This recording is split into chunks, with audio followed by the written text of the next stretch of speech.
মায়ার নবী দয়ার নবী বলেন যে সন্তানের উপরে তার বাপ মা রাজি, আল্লাহ তার উপর রাজি হয়ে যায়। সুবহানাল্লাহ। আর যেই সন্তানের উপরে তার বাপ মা নারাজ, আল্লাহ নারাজ হয়ে যায়। আল্লাহ নারাজ হয়ে যায়।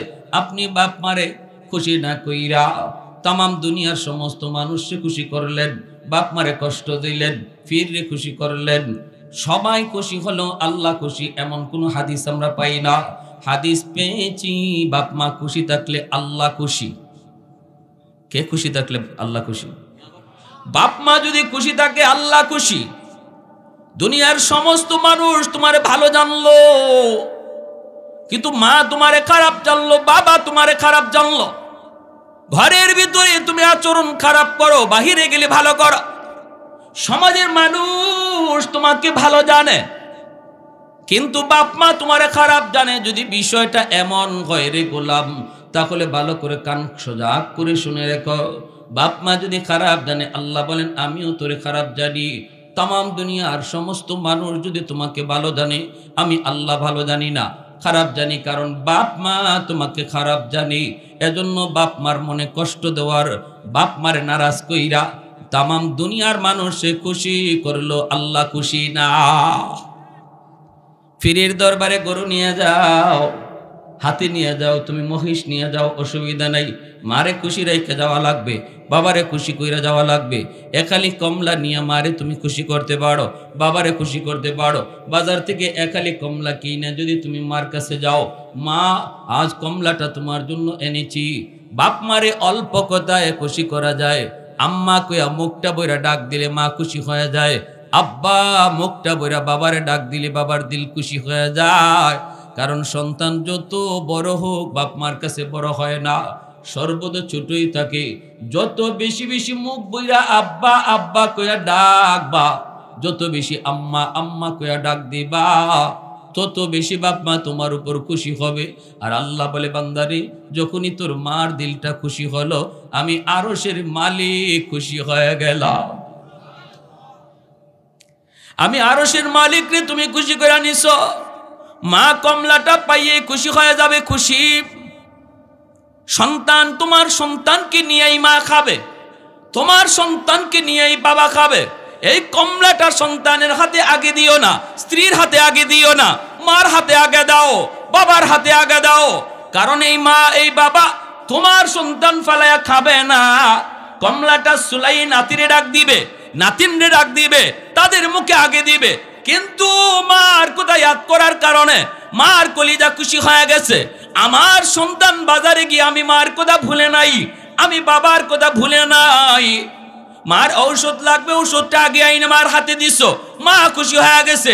বাবার ঔষধ লাগবে, ঔষধটা কিনা বাবার হাতে আগে দিছ, মা বাবা খুশি হয়ে যাবে। আমার সন্তান শত ব্যস্ততার ভিতরে আমি বাবার কথা ভুলে না, আমি মার কথা ভুলে না। যখনই বাপ মার দিল তুমি খুশি করেছ আল্লাহর গোলাম, সাথে সাথে আরশের মালিক তোমার উপর খুশি। আর বাপ মা যদি তোমার জন্য খুশি হয়ে দোয়া করে, এই দোয়া আল্লাহর দরবারে সরাসরি কবুল। সালাসাতুন দাওয়াতুম মুস্তাজাবাতুন লা শাক্কা ফিহি, দাওয়াতুল মাজলুম ওয়া দাওয়াতুল মুসাফির ওয়া দাওয়াতুল ওয়ালিদ আলা ওয়ালাদিহি। তিন ব্যক্তির দোয়া বদদোয়া আল্লাহর কাছে সরাসরি কবুল। এক নম্বর হলো মাজলুমের দোয়া বদদোয়া, দুই নম্বর হলো মুসাফিরের দোয়া বদদোয়া, তিন নম্বর হলো বাপমার দোয়া বদদোয়া। এই তিন ব্যক্তির দোয়া মায়ার নবী দয়ার নবী বলেন সরাসরি আল্লাহর দরবারে কবুল। এজন্য দুর্বলের গায়ে তুমি আঘাত দিও না, দুর্বলের কলিজায় তুমি আঘাত দিও না। ক্ষমতা তোমার বেশি, গোষ্ঠীর পাওয়ার তোমার অনেক বেশি, টাকার জোর তোমার অনেক বেশি। দুর্বলকে দুর্বল ভাইবা তুমি আঘাত দিও না, কারণ দুর্বলের চোখের পানির ফুটা আল্লাহর আদালতের ফাইলে যায় জমা হয়। দুর্বলের শব্দটা আল্লাহর আরশে পৌঁছতে বাধা থাকে না।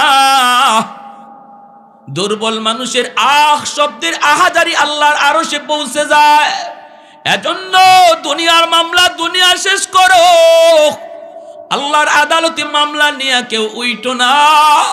কারণ আল্লাহর আদালত বড় খতরনাক। আল্লাহর আদালতে ঘুষ দেওয়া চলে না, আল্লাহর আদালতে কাউকে ফোন দেওয়া যায় না। এজন্য দুনিয়ার মামলা দুনিয়াতে ডিসমিস করো। যদি তুমি দুর্বলকে কষ্ট দিয়া থাকো, মৃত্যুর আগে আগে দুর্বলের কাছ থেকে তুমি মাপ চেয়ে নাও। কারণ দুর্বল যদি মামলা আল্লাহর আদালতে যদি পৌঁছে যায়, এই মামলা যদি আদালতে তোমাকে হাজির হতে হয়, তাহলে ওই জায়গায় কিন্তু দুর্বল তোমাকে মাপ দিবে না। হাসরের মাঠ কেউকে মাপ দেওয়ার জায়গা না রে যুবক। হাসরের ময়দান হলো শুধুমাত্র শক্ত হওয়ার ময়দান। সন্তান মার প্রতি দয়া দেখাবে না, বাপ মাও সন্তানের প্রতি দয়া দেখাবে না। এজন্য বলি দুর্বলের উপরে জুলুম করবা না। 2 নম্বর, মুসাফিরকে কষ্ট দিবা না। মুসাফিরের কাছ থেকে যত পারো দোয়া নিবা।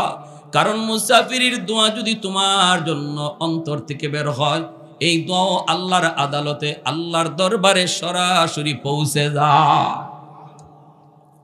3 নাম্বার হলো বাপ মার কলিজায় যদি কেউ ব্যথা দেয়, এই শব্দ আল্লাহর আরশে পৌঁছে। বাপ মার অন্তর যদি কেউ খুশি করে, এই খুশির দোয়াও আল্লাহর আরশে পৌঁছে যায়। মাঝখানে কোনো বাধা নাই। আব্দুল কাদের জিলানী, মঈনুদ্দিন চিশতির মতো আল্লাহর ওলি এক জায়গায় তোমার জন্য হাত উঠাইছে। হাজারো আব্দুল কাদের জিলানীর দোয়া কবুল হবে কি হবে না কোনো গ্যারান্টি নাই। কিন্তু ভাঙ্গা করে যদি মা হাত বাড়ায়, এই দোয়া কবুল হওয়ার গ্যারান্টি আমার নবী দিয়েছেন।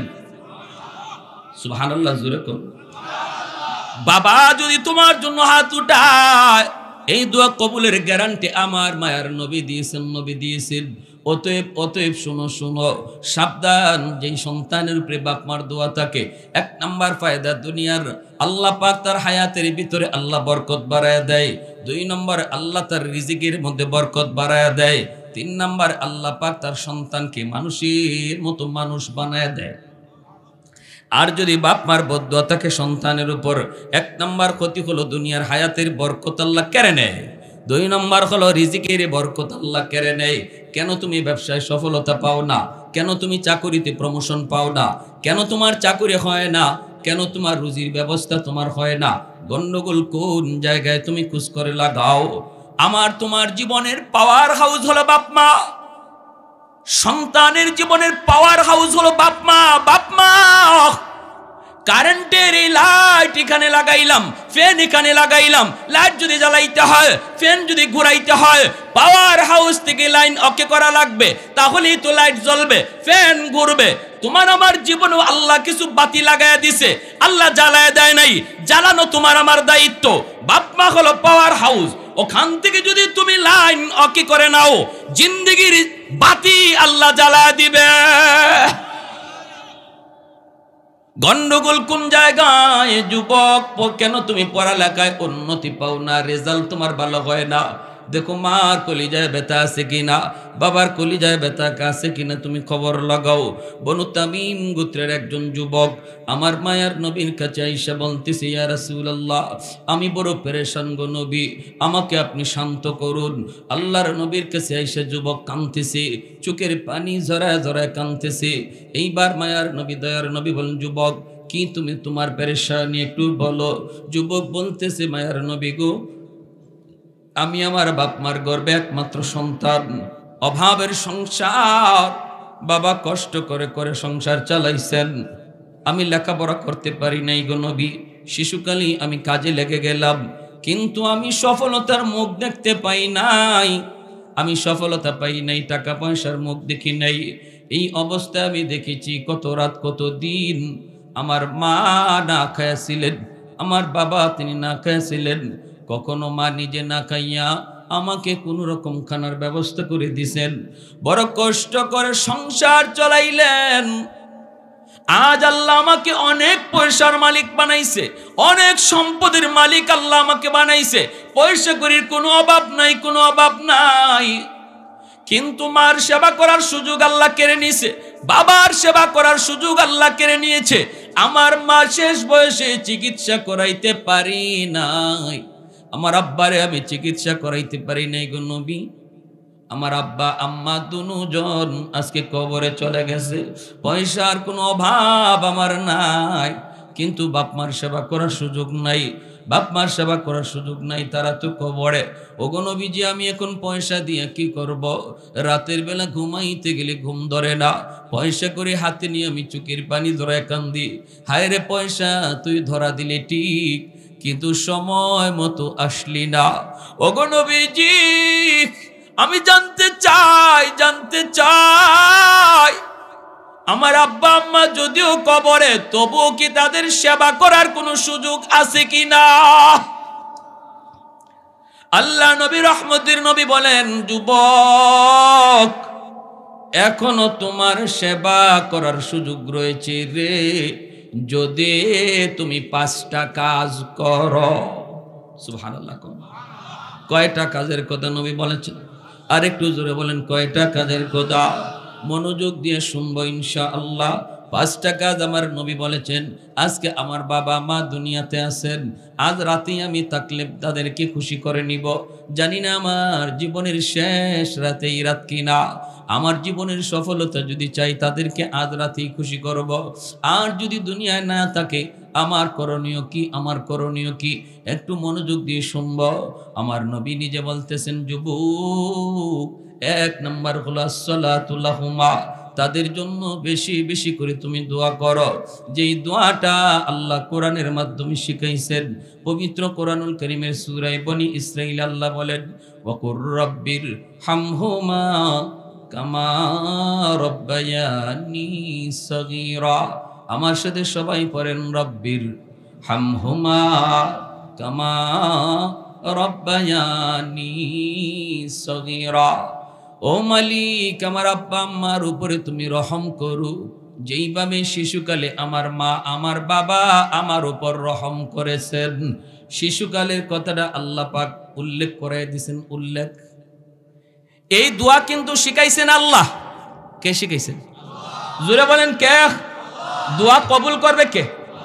দোয়া আমরা করি কার কাছে? চাই কার কাছে?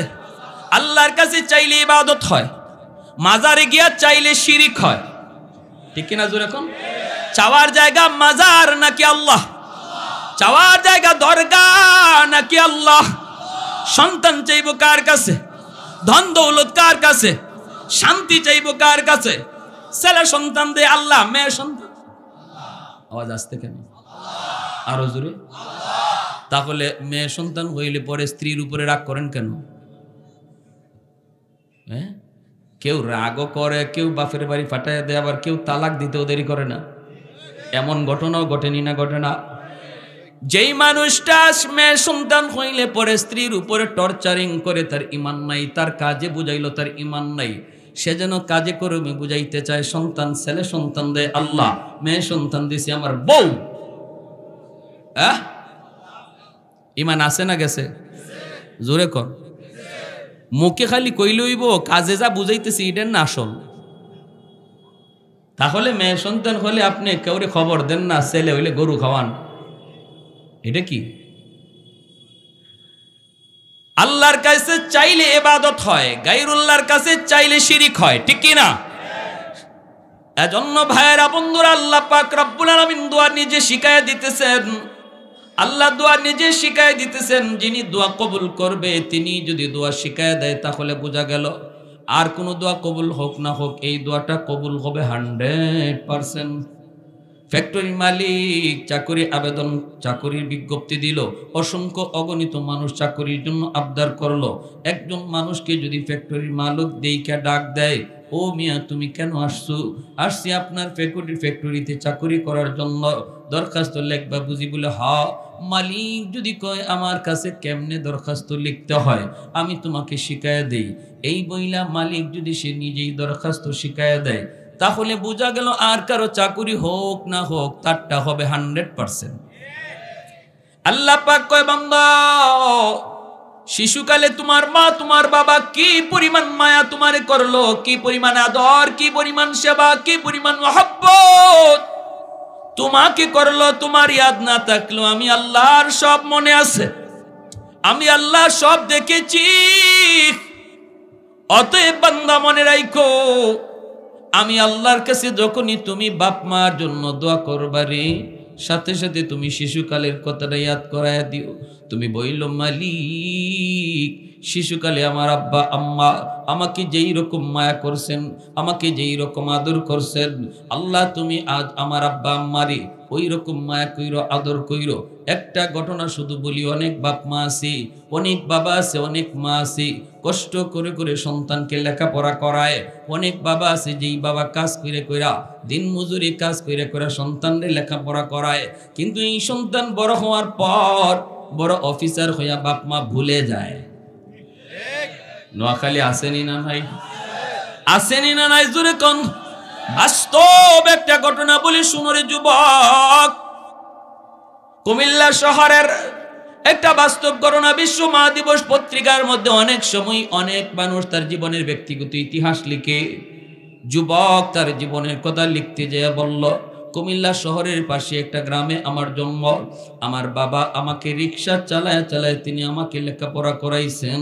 আমি লেখাপড়া করলাম, প্রাইমারি শেষ করলাম, হাই স্কুল শেষ করলাম। আব্বা রিক্সা চালায় চালায় আমার খাতা কলম এইগুলার টাকা পয়সা খরচ যোগায়। সংসারী একমাত্র আমি তাদের সন্তান। আমি হাই স্কুলে গেলাম, ভার্সিটিতে পড়লাম, ঢাকা ইউনিভার্সিটিতে ঢুকলাম, সেখানেও লেখাপড়া করে ভালো রেজাল্ট করলাম, ভালো অফিসের চাকরি হলো, হেড অফিসার হয়ে গেল। ওই যুবক সুন্দরী একটা বউ বিয়ে করলো। বউটা ছিল এমন অনেক ধনী ফ্যামিলির, এজন্য গ্রামে আসতে রাজি না, বাপ মারে ভুলাইয়া দিল। অনেক সময় অনেক স্ত্রী এরকম ভাবে স্বামীরে নিয়া এমন ভাবে কবজা করে ফেলে, গ্রামের সেই গরিব বাপ মার কথাটা পর্যন্ত অনেক কুলাঙ্গার সন্তান ভুলে যায়। এমন ভুলা বলছে, মার কোথায় ইয়াদ নাই, বাবার কোথায় ইয়াদ নাই। ঈদের চান বাড়িতে আসে না, যেন তার গ্রাম বলতে কিছু নাই। বছর কি বছর চলে যায়, কিন্তু মনে রাখবা যুবক, সন্তান বাপ মাকে বলল, বাপ মা কোনদিন সন্তানকে ভুলতে পারে না। মা সন্তানের জন্য কান্না করে, স্বামীকে বলে, স্বামী গো একটা বার তুমি যাই আমার সন্তানরে দেখে আসো, আমি মার সইতে পারি না। তার রিক্সাওয়ালা বাবা সন্তানের ঠিকানা লইয়া ঢাকা শহরে আইসা হাজির হইয়া তার অফিসের সামনে যায় দাঁড়ায়। দারোয়ান তার আটকায় দিল। দারোয়ান কই, চাচা কোথায় যাবেন? কৌমুকের কাছে। দারোয়ান কই, তিনি তো আমার অফিসের হেড স্যার, স্যারের সাথে দেখা করা যায় না, পারমিশন নিতে হয়, অনুমতি নিতে হয়, আপনি এখানে একটু দাঁড়ান, আমি যাই স্যারের পারমিশন নিয়ে আসি। এই বইলা দারোয়ান চলে গেল স্যারের কাছে। যায় বলতেছে, স্যার একজন বৃদ্ধ মানুষ, গরিব মানুষ আপনার সাথে দেখা করতে এসেছে, আমি তো ঢুকতে দেই নাই, তারে আটকায় দিছি, গেইটের মধ্যেই তারা আটকায় দিছি, আপনার পারমিশনের প্রয়োজন। এই কথা বলতেই স্যার সিসি ক্যামেরার মাধ্যমে চাইল। সিসি ক্যামেরার দিকে তাকায় দেখে ওই গরিব মানুষটা আর কেউ না, এই গরিব মানুষটা হলো তার রিক্সাওয়ালা বাবা। কিন্তু দিল নরম হয় না, দিল নরম হয় না। কেমন করে নরম হবে? যেই মানুষটা বেশি বেশি গুনাহ করে তার দিল শক্ত হয়ে যায়। গুনার কারণে দিল শক্ত হয়, চোখ দিয়া পানি আসে না, মুনাজাতে পানি আসে না, কবরের কথা শুনলে পানি আসে না, মৌতের কথায় তার পানি আসে না, জাহান্নামের আযাবের কথা শুনলেও পানি আসে না। কেন? এর আলামত ভালো না। এই আলামতটা হলো তার কলিজা শক্ত হয়ে গেছে, গুনার কারণে তার কলিজা শক্ত। এজন্য বাবাকে দেখার পরও সে তার কলিজা নরম হয় না, নরম হয় না। তখন ওই দারোয়ান রে ডাক দিয়ে কই, রিসুন নে, আমি তোরে 500 টাকা দিলাম, যা যায় বলবি আমার স্যার খুব ব্যস্ত মানুষ, দেখা করা যাবে না, আপনারে 500 টাকা দিছে, আপনি নিয়ে যান। দারোয়ান 500 টাকা নিয়ে চাচার কাছে চলে আসলো।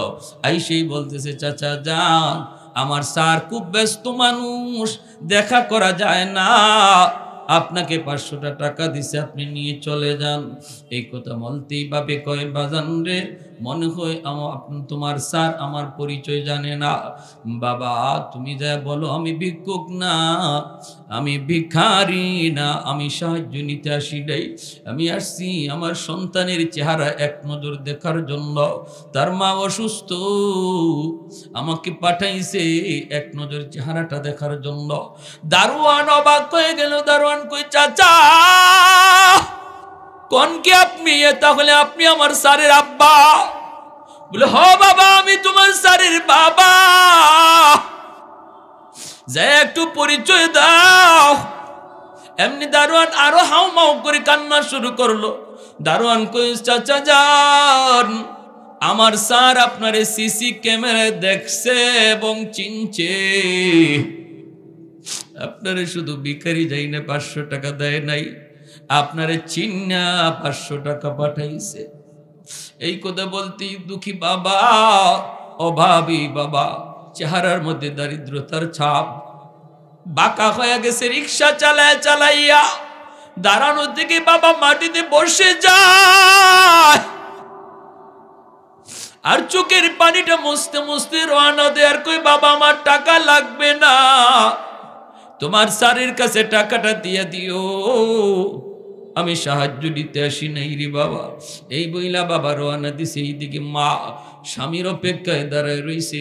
যেই মাত্র দেখছে স্বামী আসতেছে, দৌড় দিয়ে গিয়ে স্বামীর জড়ায় ধরছে। স্বামী গো, কও না আমার সন্তানের চেহারাটা কেমন, কও না আমার সন্তানের চেহারাটা কেমন।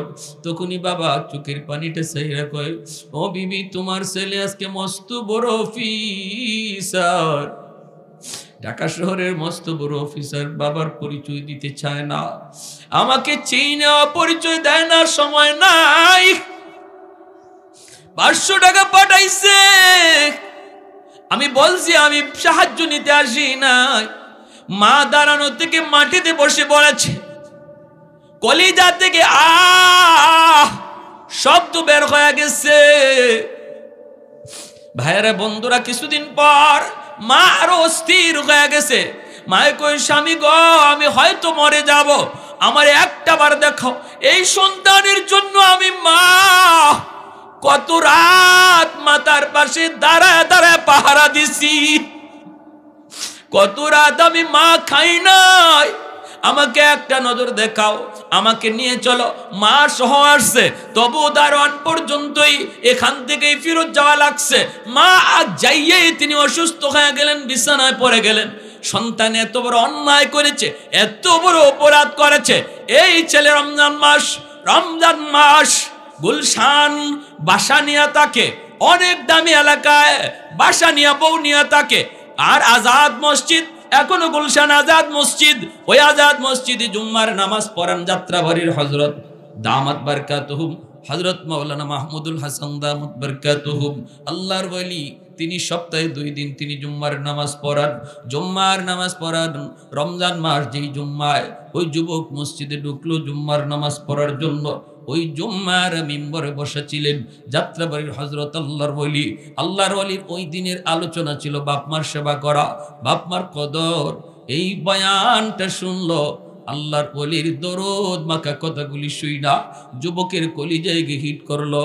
নামাজের ভিতরে যুবক চোখের পানি জড়ায় জড়ায় কাঁদতেছে, কখন আল্লাহ কাকে হেদায়েত দেয়। এজন্যই মায়ার নবী কইছে, আমার হক্কানি উলামায়ে কেরামের মজলিসে বেশি বেশি বইস, তোমার শক্ত দিল আল্লাহ নরম বানায় দিবে। আলাইকুম বিমুজালাসাতিল উলামা ওয়া ইস্তিমাই কালামিল হুকামা ফাইন্নাল্লাহা তাআলা ইউহয়িল কলবাল মাইয়িতা বিনূরিল হিকমা কামা ইউহয়িল আরদাল মাইতাতা বিওয়াবিলিল মাতার। শক্ত জমিন যেমন বৃষ্টি পাইলে নরম হয়ে যায়, হক্কানি উলামায়ে কেরামের দরদ মাখা কথাগুলি শুনলো আল্লাহ পাক শক্ত দিলগুলির নরম বানায় দেয়। যুবক জুম্মার নামাজে চুকের পানি জোরে জোরে কানলো আর কইল, মালিক আমি তো মস্ত বড় আসামি গো আল্লাহ, আমি তো মস্ত বড় অন্যায় করে ফেলেছি। ও মালিক, আমাকে আমার আব্বা আম্মার কাছে মাপ চাওয়ার সুযোগ দাও আল্লাহ, তুমি এর আগে আমার মত দিও না, নতুবা দুনিয়া বরবাদ আখিরাত তোমার বরবাদ। জুম্মার নামাজটা পড়লো যুবক চুকির পানি জড়ায়া জড়াইয়া, ঝরায়া জড়ায়া যুবক পানি নামাজটা পইরা সোজা চলে গেল মার্কেটে, আর বাসায় গেল না। যে মার জন্য শাড়ি কিনলো, বাবার জন্য দামি একটা লঙ্গি কিনলো, এরপরে বিভিন্ন রকমের ইফতারি লইয়া যুবক রওনা দিয়া দিল। তখনকার সময় কুমিল্লা আসতে 2টা ফেরি পার হওয়া লাগতো। এই 2 ফেরি পার হইতে হইতে শহরে পৌঁছতে পৌঁছতে তার অনেক দেরি হয়ে গেল। এইদিকে ইফতারের টাইম শেষ, তারাবির নামাজটাও শেষ হয়ে গেল, সবাই ঘুমায় পড়ছে। কিছুক্ষণ পরে সেহরি আজান হবে, সেহরি খাইবে মানুষ, এজন্য সবাই ঘুমায় পড়ল। যুবক শহরের ভিতর দিয়ে হাঁটে, একটা রিক্সা নি পাওয়া যায়, গ্রামে যাবে, চোখ দিয়ে এখনো পানি পড়তেছে যুবকের, শুধু হতাশ হতাশ। কখন যে মায়ের কাছে মাপ চাবি, কখন যে বাবার কাছে মাপ চাবি। মানুষেরা কই, যুবক এই মুহূর্তে কোনো রিক্সা তুমি শহরে পাইবা না, সবাই সারাদিন ডিউটি কইরা ঘুমায় পড়ছে, কারণ কিছুক্ষণ পরিছে রিক্সা লাবে, কোনো রিক্সা তুমি পাইবা না। যুবক কান্দের কই, আমাকে যাওয়াই লাগবে, একটা রিক্সা খুঁজি বের করাই লাগবে, টাকা যত লাগে আমি দিব, আমাকে একটা রিক্সা দেও গো। এমনি একজন মানুষ কয়, যুবক একজন মানুষ রিক্সা নিয়ে তোমাকে যাইতে পারে, কারণ আমি মাঝে মাঝে দেখেছি সে রাতের বেলাও রিক্সা দিয়া ভাড়া টানে। লোকটা বড় অভাবী, আমি জানি তার গ্রামে তার বিবি বিছানায় অসুস্থ, প্রতিদিন বিবির জন্য ঔষধ নিয়ে যাইতে হয়, এজন্য লোকটা রাতের বেলাও টিপ পাইলে রাতের বেলাও সে ভাড়া টানে। হয়তো তারই তুমি নিতে পারবা, আর কাউরে পাইবা না। যুবক বলে, আমি তার কাছে যেতে চাই, কোথায় গেলে তারে পাবো? কোন মেসে থাকে? কই বাবা রে, কোনো মেসে থাকে না, মেসে থেকে টাকা খরচ করি না, কারণ তার টাকার বড় প্রয়োজন, সংসারে তার কেউ নাই, আছে শুধু একমাত্র একটা বিবি, তাও বিছানায় অসুস্থ। ওই যে দেখতেছো সামনের দিকে একটা দোকান, ওই দোকানের বারান্দায় বসে বসে সারাটা রাত কাটায় দেয়, শীতের কষ্ট তারে ব্যথা দেয়, কিন্তু কোনো বিছানা নাই, অপেক্ষায় থাকে কোনো কাস্টমার আসে কিনা, তুমি সামনের দিকে গেলে তারে পাইতে পারো। এই বলা মাত্রই যুবক রওনা দিছে, কিন্তু যুবক জানে না ওই রিক্সাওয়ালা গরিব মানুষটাই হলো তার বাবা। জানে না, যুবক জানে না। দোকানের পাশে যা দেখে, লোকটা দাঁড়ায় রইছে, শীতের বাতাস, মাফলার দিয়া মুখটারে পেঁচায় রাখছে, চিনা যায় না, আর শীতে কাঁপতেছে। এই অবস্থায় কাছে যাইয়ে কই, চাচা অমুক গ্রামে যাইবেন নি? যেই মাত্র চাচা কইয়া কই অমুক গ্রামে যাইবেন নি, সাথে সাথে বাবা ছেলের কণ্ঠ চিনে ফেলেছে। হাজারো কণ্ঠের ভিতরে বাপ মা সন্তানের কণ্ঠ বলে না, হাজারো কণ্ঠের ভিতরে কোনদিন সন্তানের কণ্ঠ বাপ মা ভুলে না। বাবা চিনে ফেলেছে, এমনি বাবা মাফলারটা নিচের দিকে রাইকেই তখন কই, বাজান রে যাব। ছেলে কই, ভাড়া কত দেওয়া লাগবে একটু কন। তখন বাবার মাথাটা নিচের দিকে দিয়ে কই, বাবা জীবনে কত ভাড়াই তো মানুষের কাছ থেকে নিলাম রে, আজ আমি তোমার কাছ থেকে ভাড়া নিব না। ছেলে কয়, না আমি আপনাকে দ্বিগুণ ভাড়া দিব, দ্বিগুণ। বাবা কই, তুমি রিক্সায় বসো, বাবা বসো। এই বলে রিক্সায় বসাইয়া বৃদ্ধ বাবা ছেলেকে রিক্সায় বসাইয়া রিক্সা টানতেছি, বাবার চোখ দিয়ে দূর দূর করে পানি পড়ে, বাবাও কান্দে। বাবা আজকে তুমি মস্ত বড় অফিসার, শিশুকালে বাবা তোমারে কত রিক্সায় বসে ঘুরছি, শিশুকালী বাবার জিদ ধরেছো, আব্বু আমি রিক্সায় চড়বো, তোমারে কত রিক্সায় নিয়ে বাবা এদিক সেদিক গেলাম, আজও তুমি বাবা রিক্সায় বসছো, কিন্তু বাবারে ভুলে গেছো, মারে ভুলে গেছো, এই বইলে নিয়ে যাইতেছি চাচা। আর বাবা মাঝে মাঝে খেয়াল করে ছেলে কান্দি, তখন জিজ্ঞেস করছি রিক্সা চালায় জায়গায় বাবা গ্রামে যায় কি করবা? কই আমার ওই গ্রামে আমার বাড়ি। কে তোমার আব্বা? কই আমার আব্বা অমুক। কেন যাইতে চাও? আমি আমার আব্বা আম্মার সাথে বেয়াদবি করেছি, আমি মাপ চাইতে চাই, মারে কষ্ট দিয়েছি, বাবারে কষ্ট দিয়েছি। এই বইলা যখন যুবক হাউমাউ করে কান্দে, বাবার দিল নরম হয়ে গেছে, কারণ সন্তানের চোখে পানি দেখলে বাপ মার দিল নরম হয়ে যায়। সাথে সাথে বাবা রিক্সা থামায় কয়, বাবা অবাগাই বাবা, এই যে তাকায় দেখো আমি তোমার সেই বাবা। জোরে করে আল্লাহু আকবার। ছেলে দৌড় দিয়া যাইয়া বাবার পা জোরে দুইরা কান্না শুরু করে দিয়েছে। আব্বা আমার ভুল হয়ে গেছে। বাবা টান দিয়ে সন্তানরে বুকে উঠাইয়া কপালে চুমুকায় আদর করে চুমুকায়। বাপ মার কাছে সন্তান মাপ চাইতে দেরি হয়, বাপ মা মাফ করতে দেরি হয় না, ঠিক কিনা জোরে কর? মাফ করতে দেরি হয়, মাফ চাইতে দেরি হয়, মাফ করতে দেরি হয় না। এরকম ভাবেই আমার ভাইয়েরা বন্ধুরা, এক যুবক তার জীবনের কাহিনী এরকম লেখছে। প্রতিদিন মারে পিটাইতো, রাতের বেলা অফিস থেকে আইসি মার গায়ে হাত উঠাই দিত, তাও স্ত্রীর কথায় হাত উঠাইতো। একমাত্র সন্তান জন্মের পরই বাবা মারা গেছিল, মা কষ্ট করে করে লেখাপড়া করাইছে। এই ছেলে বিয়ের পর সুন্দরী বউয়ের কথায় মার গায়ে হাত উঠাই দিছে। প্রতিদিন অফিস থেকে হাত উঠায়। একদিন অফিস থেকে আইতে দেরি হইছে, এরকম ভাবে একটা ওয়াজ মাহফিলে বইসা এরকম বাপ মার ওয়াজ শুইনা চোখের পানি ঝরায় দিলটা নরম কইরা, হায় হায় আমি এত বড় গুনাহগার, এত বড় পাপী, আমার মার গায়ে হাত উঠাইয়া দিছি, হায় হায় পরিবর্তন হয়ে গেছে। ওয়াজ মাহফিলের দ্বারা এমন পরিবর্তন মাঝে মাঝে হয় কি হয় না? আরো জোরে কোন হয় কি হয় না? ভাইরা বন্ধুরা, যুবক রওনা দিয়েছে বাড়ির দিকে, মার কাছে যে মাপ চাবে। প্রতিদিন মারে, আজকেও মা অপেক্ষায়, সন্তান আইয়েই তো মারবো, কিন্তু রাত বেজে গেছে 2টা, এখনো সন্তান আসে না। মা ঘুমায় গেছে, মা কয় মনে হয় আজকে আমার ছেলে আমাকে মারবে না, আজকে মনে হয় আমাকে মারবে না। ভাইরা বন্ধুরা, দরজার পাশে গেল, বেবির কাছে আগে গেল না। 2টা বাজে যাইয়া চোখের পানি জড়াইয়া মার কাছে মাপ চাওয়ার নিয়তে দরজার পাশে যাইয়া মারে ডাক দিছে। মা এমনি মা ছিল তাহাজ্জুদের নামাজ পড়ায়, মার কলিজাটা কাইপা উঠছে। যখনই দরজার পাশে যায় কইছে, মা তুমি দরজা খোলো, মার কলিজাটা কাইপা উঠছি। মা তখন কয়, হায় রে, ভাবছিলাম আজকে বুঝি আর মাইর খাইমু না, ভাবছিলাম আজকে আমার মারবে না, কিন্তু সন্তান মাইরের কথা ভুলে নাই। 2টা বাজে আইছে মাকে মারার জন্য। এমনি মা চিৎকার দেয়া কয়, বাবা আজকে আমি তোমার বউয়ের সাথে কোনো ঝগড়া করি নাই, আজকে বিশ্বাস কর বাবা আমি কোনো কথাই কই নাই।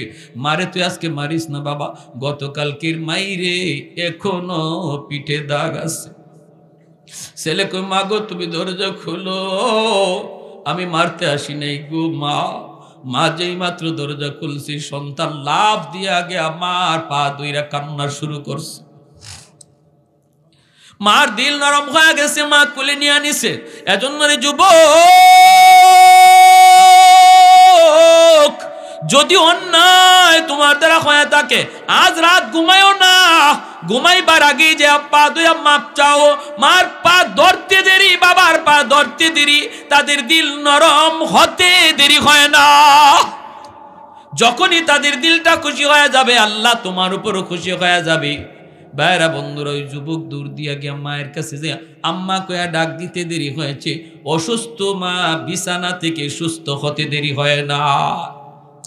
এজন্যই মায়ার নবী, দয়ার নবী বলেছেন, যুবক 1 নম্বরে তোমার ডিউটি হলো, যখনই তুমি বাপ মার কদায়াত হবে, এই দোয়াটা তুমি পড়বা, যেই দোয়া আল্লাহ তোমাকে শিখাইয়া দিছে। এই দোয়া যখনই তুমি পড়বা, সাথে সাথে আল্লাহ তোমার খেদমত বাপ মার কবরে আল্লাহ পৌঁছায় দিবে। 2 নম্বরে নবী বলেন, ওয়াল ইস্তিগফারু লাহুমা, বাপ মার জন্য বেশি বেশি করে তুমি দান করো। যখনই তুমি বাপ মার নামে দান করবা, মসজিদে দান করবা, মাদ্রাসায় দান করবা, ওয়াজ মাহফিলে দান করবা, সাথে সাথে তোমার বাবার কবরে মায়ের কবরে আল্লাহ খেদমত পৌঁছায় দিবে। 3 নম্বরে নবী বলেন ইনফাজ আহদিহিমা মিন বাদিহিমা, মা বাবা যদি কারো হক নষ্ট থাকে, রে যুবক, কারো হক যদি বাপ মা নষ্ট করে থাকে, তুমি দ্রুত সেই হকটা ফিরায় দিও। তোমার বাবা তোমার ফুফুদের সম্পদ দেয় নাই, অনেক ভাই আছে বোনের হক দিতে চায় না। আরে কুজুর এখন আসেনি না নাই? এ কত বড় জালিম, কত বড় জালিম! কোন কিছুই কবরের আযাব, কবরে আগুন নিবাইতে পারবে না। যদি কোনো বাবা মেয়ের ঠগাও, মনে রাখো তোমার জীবনের নামাজ, তোমার জীবনের হজ, তোমার জীবনের দান সদকা কোনো কিছুই তোমাকে আগুন থেকে বাঁচাইতে পারবে না। যদি মেয়েদেরকে ঠগাও, সম্পদের ভিতরে আল্লাহ কর্তৃক নির্ধারিত হক দেওয়া আসেনি না নাই? তুমি যদি বুঝো তোমার বাবা তোমার ফুফুদের হক নষ্ট করেছে অথবা তোমার চাচার হক নষ্ট করেছে, দ্রুত ফুফুকে তুমি ডাকো, ফুফাতো ভাই বোনকে ডাকো, ডাইকা তাদের হক তুমি বুঝায় দাও।